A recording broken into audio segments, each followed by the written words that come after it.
بسم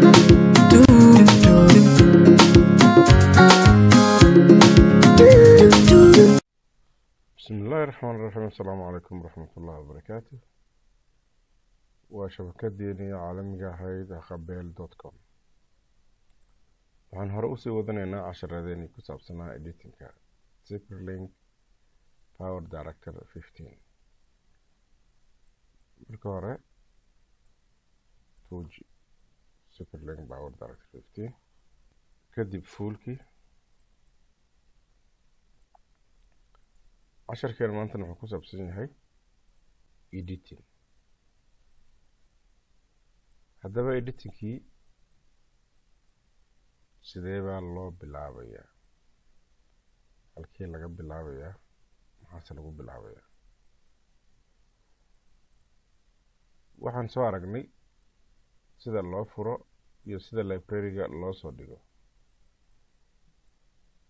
iminka waxaan baranaynaa insha Allah tacaala sida library-ga looga soo qaato ama sida loo soo dhigo oo looga soo qaato hadda mar labaad, iyo file markuu yahay, iyo base of Superlink Power Director 15. marka hore waxaad oranaysaa file project. Open project waa haddii project ku samaysnaa uu halkaa ku yaalay. haddii kale waxaad tegaysaa import waxaad ka dooranaysaa media file. taa waa mid. markaa kadib waxaad dooranaysaa insha Allah faylka aad doonaysid, sida kaas oo kale. open leh halkii uu ku yimid. mar kale waxaad ka dooran kartaa import media file haddana oo faylkaan ahayn. haddana waxaad ka dooranaysaa media file or import media folder. labada midka aad doontid waad qaadan kartaa. mar saddexaad waxaad tagaysaa set user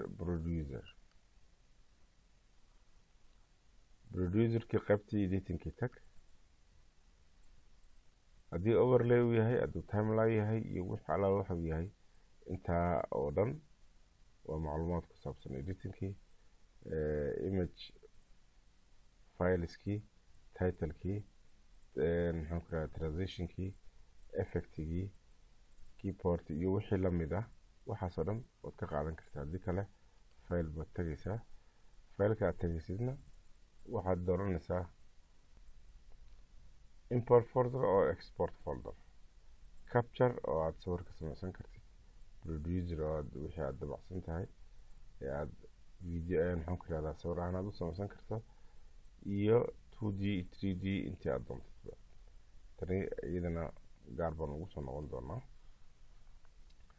marka hore waxaan baranaynaa sida fileka editingka loo soo dhex dhigo, ama fileka looga soo qaato, ama library looga soo qaato.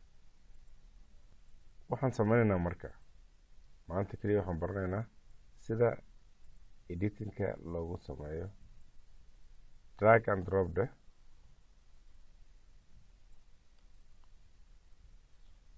kadib okay de. markaa kadib waxaad eegaysaa bilowgii.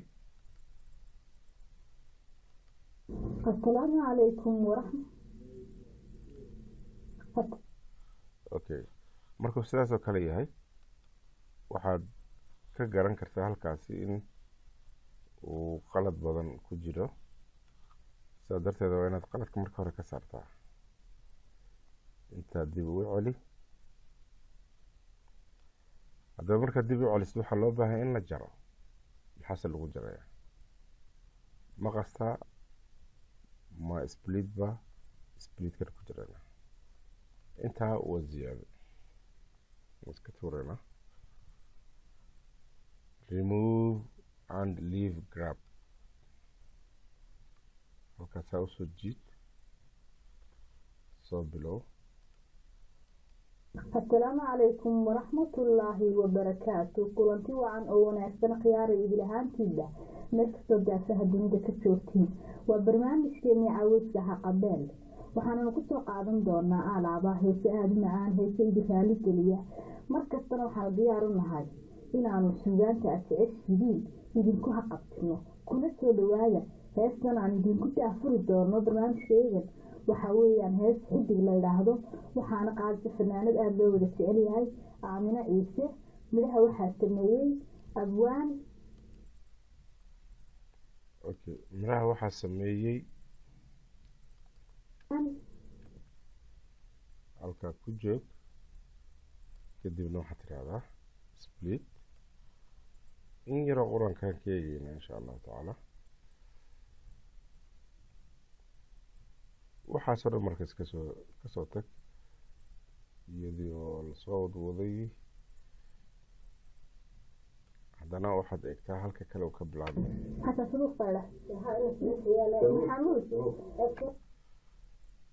okay halka ka bilaabo heestan midhaha waxa uu sameeyay Maxamuud